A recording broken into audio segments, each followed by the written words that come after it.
Hi everyone, in this video I'm going to show you how you can stop WhatsApp saving images to your phone gallery. So if you find this video helpful, please give it a like and make sure you subscribe for more useful tutorials. So what you'll need to do is open up WhatsApp, click on the three dots on the top right hand side, then tap on settings.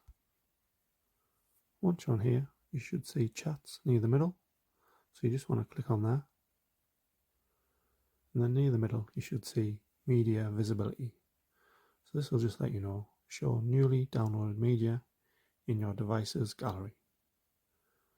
So all you need to do is just make sure that is toggled off, and that will stop WhatsApp saving images to your phone gallery. Thanks for watching.